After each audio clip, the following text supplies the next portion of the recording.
Good evening again. I'm a very strict follower of Brahmanism, but I really like a lot of aspects in Islam. But is it necessary for me to convert into Islam to follow certain rules, or, you know, following my own Brahmin religion and then go ahead with the certain aspects which I really like about Islam? I've seen a lot of lectures of you, sir, like the similarities between Islam and Hinduism and various other lectures. But I really like your talks a lot.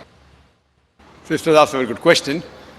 She said that she is a strict follower of Brahmanism, but she likes many aspects of Islam. She's asking that can she follow these aspects of Islam and yet follow Brahmanism? She has seen many of my talks and she appreciates my talks. Sister, first let me tell you that Islam or becoming a Muslim is not a label. Islam by definition means peace acquired by submitting our will to Almighty God. So any human being who submits his or her will to Almighty God, he or she is called as a Muslim. Just by label Muhammad, Zakir, Abdullah, Sultan, Shakir, that doesn't mean you become a Muslim, or Fatima, Aisha. That doesn't make you a Muslim. Muslim means a person who submits his will to Almighty God. So first you have to find out what is the commandment of Almighty God. The sister said that she's a strict follower of Brahmanism and she likes many aspects of Islam, and she has seen many of my tapes, my lectures, including similarity between Islam and Hinduism. If you have seen these, sister, then my answer would be easier. It will be easier for you to understand.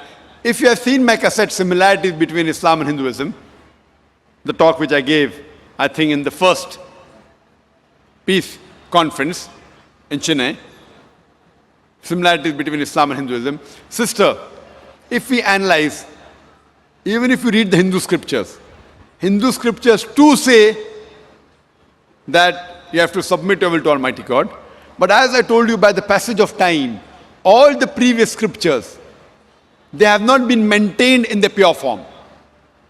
There have been interpolations, there have been fabrications, there has been corruption. Most of the scholars of all these religions, whether it be Hinduism, whether it be Christianity, whether it be Judaism, they agree that the scripture has not been maintained in the pure form. And if you have heard my tapes, I told you initially, Mahabharata was a story told by the grandfather of Arjun. It contained 8,000 shlokas. Then, it kept on going down the ages, it became 24,000 shlokas. Now there are more than 100,000 verses, 100,000 shlokas. Who says this? The scholars of Mahabharata. So by the passage of time, there has been interpolation, there has been corruption, but all these scriptures, in spite of being changed, yet they do contain the remnants of the word of Almighty God. And the basic of all the religion, if you have heard my talks, is that Almighty God is one. He has got no idols.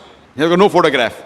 And all the religions preach that Almighty God is one. And if you have heard my talk, I've said in many places, Chandogya Upanishad, chapter number 6, section number 2, verse number 1, Ikkam Vividitiyam, God is only one without a second.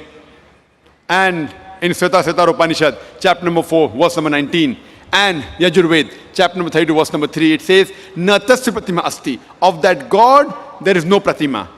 There is no image. Pratima means image, photograph, painting, picture, sculpture, statue, idol. Of that God, there is no pratima, there is no photograph, there is no painting, there is no picture, there is no sculpture, there is no statue, there is no idol. So all the scriptures stress on the oneness of Almighty God.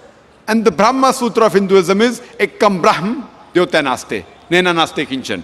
Bhagwan ek hi hai, dusra nahi hai. Nahi hai, nahi hai, zara bhi nahi hai. There's only one God, not a second one. Not at all, not at all, not in the least bit. Now coming to your major question, that can you be a strict Brahmin and yet follow teachings of Islam? Sister, by being a normal Brahmin and trying to become a Muslim is difficult. But if you're a strict Brahmin, strictly following the Vedas, then you have no option but to submit your will to God. If you are average Brahmin who may be following something and not following the other thing, etc., then it's difficult for you to submit your will to God. But if you're a strict Brahmin, strictly following the Vedas, you have to follow what I mentioned earlier, the 3 verses I quoted. That you have to believe in one God. You have to do no idol worship. You have to believe that God is one. He has no image. He has got no photograph. He has got no statue. And if you read your scriptures mention about the coming of the last and final messenger, Prophet Muhammad, peace be upon him. And if you have seen my talk on similarity between Islam and Hinduism and Muhammad Sallallahu Alaihi Wasallam in the Hindu scriptures, I have mentioned in detail that Prophet Muhammad, peace be upon him, is mentioned in your scripture. So if you are a strict Brahmin, you have no option but to believe there's one God, he has got no images, he has got no idols, and you also have to believe that Almighty God's last messenger, final avatar, Kalki avatar is Prophet Muhammad, peace be upon him. But when your scriptures say you have to follow the Kalki avatar and follow the last and final messenger, so when you read the teachings of this messenger, Prophet Muhammad, peace be upon him, you will find that it is matching with many things what is mentioned in your scriptures. But at the same time, it may contradict with many things mentioned in your scriptures. Now what we consider the Quran is the last and final revelation of Almighty God, which was revealed to the last and final messenger, Prophet Muhammad, peace be upon him. This Quran is the Furqan. It is the criteria to judge right from wrong. So whatever matches with the Quran, if it's mentioned in the Bible, or in the Veda, or in the Mahabharata, or in the Ramayana, you can be sure it is according to the will and the commandment of Almighty God. If it contradicts, then you have to agree this is against the wish and the commandment of Almighty God. So if you are a truly strict Brahmin, following Brahmanism, you have to believe in one God. You have to go against idol worship. And if you heard my talk on similarity with Islam and Hinduism, if you follow at least those things which are mentioned in my talk, leave aside the other things, at least those things, and stop everything else, yet I feel that inshallah, it will be sufficient to transform you to Jannah, inshallah. So if you have heard my talk on similarity with Islam and Hinduism, talking about oneness of Almighty God, talking about Prophet Muhammad, peace be upon him, how salah should be offered by prostrating, should not have alcohol, should not have pork, which is mentioned in your scripture as well as the Quran. It's mentioned about modesty in your Vedas, that the lady should be covered. It's mentioned in the Quran. So all these things what are mentioned in my lecture. There are many other things, but even if you follow these things strictly, sister, then inshallah, it will be sufficient for you to at least pass this test in this examination. If you want, you can follow many more things, but at least these things, the major things which I mentioned.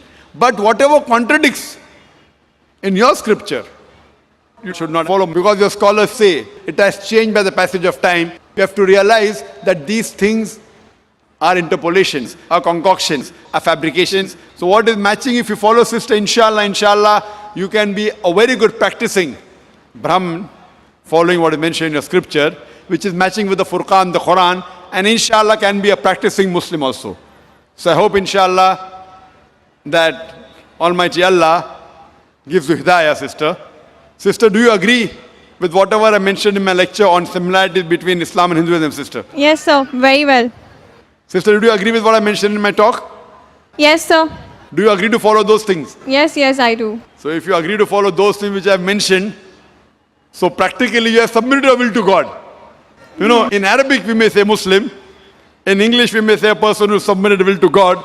So if you agree with what I mentioned in the scripture that there's no God but one God alone should be worshipped, idol worship is wrong. If you agree the last and final messenger, the Kalki avatar is Prophet Muhammad, peace be upon him, and agree with his teaching, then according to me, if I have to say in Arabic, I will say you're following the religion of Islam, and I say that you're a Muslim. So sister, do you agree with that? Yes, sir, I do. So do you want to proclaim in public that, in the Arabic way, that you're a Muslim? Sister, would you like to proclaim in the Arabic fashion, since you say you agree that there's one God, and you agree that Prophet Muhammad is the last and final messenger, so would you like to proclaim that you are a Muslim? I mean, I wouldn't say I'm a Muslim, but yeah, I do accept whatever you say. So if you agree that there is one God, and He doesn't have any idols or image, and He alone deserves worship, and if you agree that Prophet Muhammad, peace be upon him, is the messenger of God, these two are sufficient to let you enter the fold of Islam. Pass. Other thing, practicing will come later on. So if you agree there is one God who has got no image, and you disagree with idol worship, and you agree Prophet Muhammad is the last and final messenger, then you can enter this college, inshallah, this institute, or the way of life is the right word, and then inshallah, as the practice keeps on improving, would you like to enter this way of life, sister? God willing. Yes, that inshallah. MashaAllah. So sister, again I like to ask you officially that do you agree there is one God, sister? Yes, I do. Do you agree that no one else deserves to be worshipped but that Almighty God? Okay. Do you agree that idol worship is wrong? Not fully, but yeah, partly. No. See, is it fully or partly? You can't say that, I want to eat the cake and have the cake. Either idol worship is right or it is wrong. Means you can pray to God, but you don't have to go through an idol. You don't have to worship an idol. Do you believe that God has got no image? Yeah. Yes, you believe that. That's it. So you believe God has got no statue? Yeah. Good. Do you believe that Prophet Muhammad is the last and final messenger? I've not gone till that extent, but the rest of the things which you said, I would accept with that, but I really don't know about the latest Do you thing believe said. that he's the messenger of Almighty God? Yes, I do. You believe he's the messenger of Almighty God? Yeah. Fine. Everything practices being a perfect Muslim. No one is perfect. We strive. So sister, if I say in Arabic, would you like to say the Shahada? Would you like to say the Shahada, that is the proclamation in Arabic? The same thing what I mentioned, that there's no God but Allah and Prophet Muhammad is the messenger. Would you like to say in Arabic? Yes, sir, sure. Okay, fine. So I'll just say in Arabic and repeat it, and again I'll give you the translation. Okay. Ashhadu Ashhadu Allah Allah ilaha ilaha illallah illallah wa ashhadu wa ashhadu anna anna Muhammadan Muhammadan abduhu abduhu wa rasuluhu. wa rasuluhu. I bear witness. I bear witness I bear witness that that there is no God there is no God but Allah, but Allah, and I bear witness and I bear witness that Prophet Muhammad that Prophet Muhammad is is the messenger the messenger and servant of Allah. and messenger and servant of Allah. MashaAllah, sister. Thank you. Now you're a Muslim, and I pray to Allah subhanahu wa ta'ala to guide you. And I request that inshallah, all the brothers and sisters, that whenever a person accepts Islam, you can support her in terms of knowledge, in terms of social things. Sister, I request you that please inshallah read the Quran with translation, even if read earlier, and implement on the guidelines, and inshallah you will be a good practicing human being who's submitting his will to Almighty God. And do pray for us also, sister.